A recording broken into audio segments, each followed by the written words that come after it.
Is the day 57, my daily speaking challenge every single day here on camera talking with you in English because I'm English learner, and my main goal right now of this challenge is to improve my speaking skills as best as possible. And today, what can I say? To practice, I have on YouTube TOEFL speaking questions, and I can just answer about my life a little bit, guys. Tomorrow, by the way, I will go to my hometown again, and I was gonna film actually outside today video talking and filming something interesting, but next 3 days in my village, interesting places, really peaceful village with the ponds, with the lakes and trees, because I'm a bit tired of Moscow right now, a little bit tired.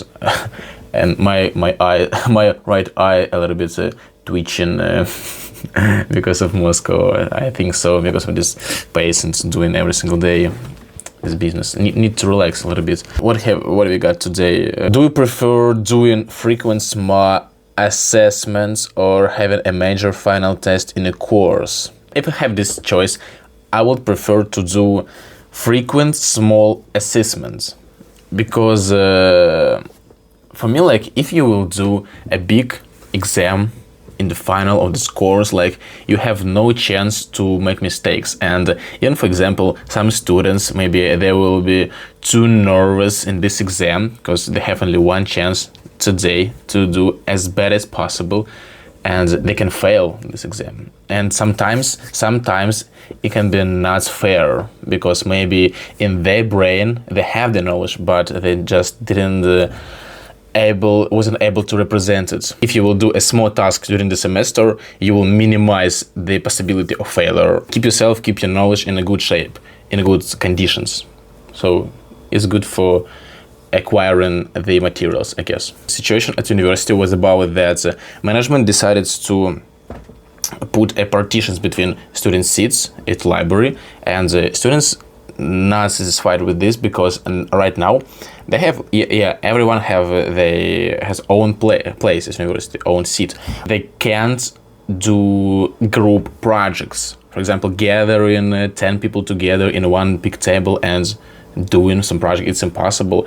Suggestion from students is that separate room for this kind of meeting together, but not create partitions between seats.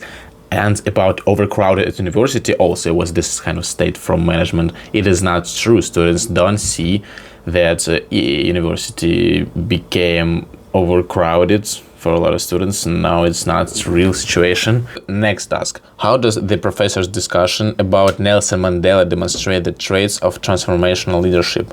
Nelson Mandela, it was a president in some African country, and it was example about leadership, because this man, it was really charismatic leader of opinion, leader of society. He took a lot of attention from the population of his country. He motivated them to follow him. He inspired them, not only because of some slogan you need to follow me because I have some solution to solve some problem. No, because he demonstrated by his example, really in real life, by his actions, and other people, when they saw this, they followed him. Last task in TOEFL speaking questions, guys. What is the Dada movement and how did it influence future art movements?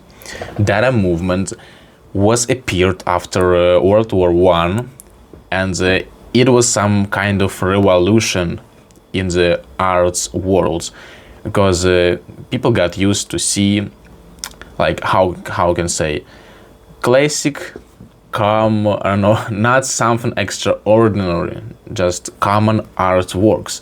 But Dada movements brought about really significant changes. Dada movement creators, they wanted to put the audience on edge, to help them start think critically, to bring some chaos in society, in the feelings of every human. Dada movements included different sides of art.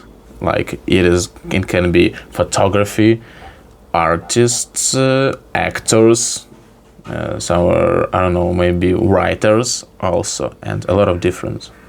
sculptures maybe and architecture. This is it about art movements. Thank you everyone for being here and for learning English. We need to continue every day talking, speaking, walking. Let's go, guys. See you tomorrow. I started losing my mind, I think.